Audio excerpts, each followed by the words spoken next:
अच्छा, ये एक और या भाई ये क्वेश्चन उठता है कि हमारा जो भी चेयरमैन आता है, चाहे वो मैनेजमेंट कमेटी का चेयरमैन है या पीसीबी का चेयरमैन है, अब वो जो डिसीजन लिए जाते हैं, आईपीसी मिनिस्ट्री भी 3 साल के बाद जागती है, पहले वो भी कोई अपना रद्द-ए-अमल शो नहीं करती है। जैसे ज़का अशरफ के हवाले से बात करें, कहा जाता था जी उनको डे टू डे अफेयर के हवाले से कहा गया है कि आप काम करें, उन्होंने बेतहाशा अपॉइंटमेंट कर दी पीसीबी में। उसके अलावा अगर देखा जाए तो उन्होंने रीज़न क्या पेश की कि मैं बेख्तियार चेयरमैन हूँ, मैं नहीं रह सकता। तो बेख्तियार तो मैं हमेशा बात करता हूँ, वो वर्ल्ड कप के टाइम पे भी थे, एशिया कप के टाइम के भी थे, ऑस्ट्रेलिया के टूर पे भी थे। ये जब इलेक्शन का डे में 10-12 दिन रह गए, उससे पहले उनको कैसे रियलाइज़ हुआ कि मेरा टाइम जो है अब पूरा होने वाला है और अब मैं बेख्तियार हूँ और मैं रिज़ाइन कर देता हूँ। ये अकाउंटेबिलिटी का सिस्टम जब तक नहीं लेके आएंगे तो ये किस तरह हम किसी बंदे को आसानी से आए, प्रिविलेजेस एंजॉय करे और चला जाए और कोई पूछने वाला नहीं है बाद में। अकाउंटेबिलिटी तो इरफान साहब कहीं भी नहीं है। डे टू डे अफेयर्स और लॉन्ग टर्म मुआहदे तो निगरान वजीर आजम अनवारुल्लाह काकड़ भी नहीं कर सकते, निगरान वजीर आला पंजाब मोहसिन रजा नकवी साहब भी नहीं कर सकते। लेकिन आपके सामने जो चीज़ें करनी होती हैं वो कर देते हैं, जो चीज़ें नहीं करनी होती कहते हैं कि जी हमारा इस्तेहकाक नहीं है। तो पाकिस्तान में फैसले इसी तरह होते हैं और इसी तरह होते रहेंगे। हमारे साथ जार साहब हैं, ये भी क्वेश्चन करना चाह रहे हैं जी। जरूर। तो सर ये जो है पीएसएल या जो लीग्स में प्लेयर्स के हवाले से है, आपका क्या ख्याल है? जो प्लेयर्स एक तो हो गए जो सेंट्रली कॉन्ट्रैक्टेड प्लेयर्स हैं, उनके लिए तो बनता है कि आप बाइंडिंग करें कि 2 लीग खेलें या 3 खेलें या 1 खेलें, जितनी भी आपने लिमिट लगानी है। लेकिन अगर कोई प्लेयर सेंट्रली कॉन्ट्रैक्टेड नहीं है, उसके ऊपर कोई इस तरह की पॉलिसी इम्पोज करना कि वो ज़्यादा फॉरेन लीग्स नहीं खेल सकता, ये भी उनके खिलाड़ियों के अर्निंग पोटेंशियल के लिए डेट्रीमेंटल नहीं? बिल्कुल, मैं यही आपसे अर्ज कर रहा था कि जिसको सेंट्रल कॉन्ट्रैक्ट नहीं लेना, जिसको एक से ज्यादा लीग खेलनी है, फिर पाकिस्तान क्रिकेट बोर्ड पाबंद नहीं होगा कि उसको आप जो है वो रिकग्नाइज करें, उसको आप पाकिस्तान के लिए बैनुल अक़वामी क्रिकेट खेलने का परवाना जारी करें। आपके सामने मिसाल न्यूजीलैंड के ट्रेंट बोल्ट की है, आपके सामने इमाद वसीम की मिसाल सामने है, जिनको बाबर आजम की क़यादत में जो है वो दीवार से लगाया गया और जब उनको खेलने के लिए बुलाया गया तो उन्होंने कहा नहीं जी मैं अब नहीं खेलना चाहता। और अब ये भी बात आ रही है कि जो नई मैनेजमेंट आएगी तो हो सकता है शायद इमाद वसीम जो है अपनी रिटायरमेंट वापस ले लें। तो खेल को तो मजाक बनाया हुआ है हमारे मुल्क में।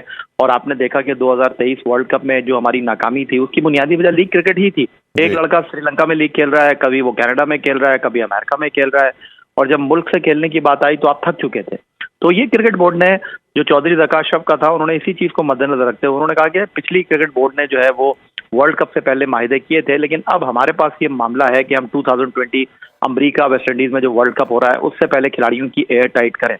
लेकिन आपने देखा कि जैसे ही उनको अपने ओहदे से मुस्ताफी होना पड़ा, मोहम्मद हफीज का मामला बीच में लटक गया, तो खिलाड़ियों के लिए जो है बोर्ड के वो लोग जो कि चीज़ों को देखते हैं, जो कि चीज़ों को लेकर चलते हैं, सलमान नसीर हो गए, उसके साथ उस्मान वाला साहब हो गए, उनको इन चीज़ों को बड़ी संजीदगी से लेना चाहिए।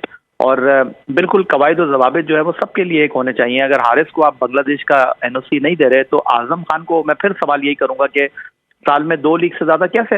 अगर ये भाई मैं लास्टली आपसे जानना चाहूंगा, ये जो हमने एक ओबियसली हमारी नंबर 1 साइड भी बनी, बॉलिंग नंबर 1 थी, ये जो 4-5 मंथ में डिजास्टर हुआ और एकदम हमने देखा कि इतना ज़्यादा अपसेट हमने देखा कि हम खास तौर पे पर्टिकुलरली बॉलिंग में स्पिनर हमारे पास कोई नज़र नहीं आया।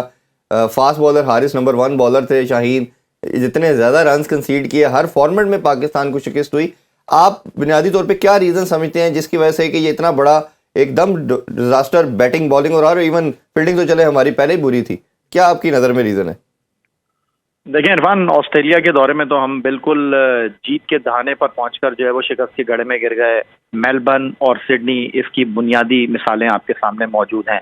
जो ऑप्टस क्रिकेट स्टेडियम पर्थ में हमारे साथ हुआ, 360 रन से हम हारे, हमने अच्छा बाउंस बैक किया था, बट एक बुरी परफॉर्मेंस, एक बुरा सेशन, हम मेलबर्न और सिडनी में जीत से बहुत दूर हो गए। लेकिन न्यूजीलैंड में तो अगर आप बात करते हैं तो बिल्कुल कोई शक व शुबे के बगैर आपकी बॉलिंग न्यूजीलैंड में नाकामी की वजह बनी। और जब आपकी टीम 200 रन दे देगी, और ये वो बॉलर हैं जो कि ऑटोमेटिक सिलेक्शन है, आरिस रऊफ हो गए, शाहीन शाह अफरीदी हो गए, जब ये तवक्कुआत पर पूरे नहीं उतरेंगे तो फिर आप किसी को इल्ज़ाम नहीं दे सकते। लेकिन अब एक बात ज़रूर तय है इरफान साहब के, आपको अगर T20 क्रिकेट खेलनी है, आपको अगर वनडे क्रिकेट खेलनी है, आपको अगर टेस्ट क्रिकेट खेलनी है, तो आपको उस टीम के साथ मैदान में उतरना होगा जो उसका मुतमईन नज़र पाकिस्तान की जीत हो। जो सेल्फिश खेलेगा उसकी टीम में जगह नहीं बनती। अगर आप इसी तरह सेल्फिश क्रिकेट खेलते रहेंगे, आपके सामने केन विलियमसन की मिसाल भी मौजूद है, जिनकी लिमिटेड रिसोर्सेज हैं, लेकिन जितने मैच वो न्यूजीलैंड के लिए पाकिस्तान के खिलाफ T20 सीरीज में खेले, इम्पैक्ट परफॉर्मेंस उनकी थी। आप फिन एलन की परफॉर्मेंस देख लें, जब उन्होंने रन किए वो न्यूजीलैंड की जीत की जमानत सही। बने।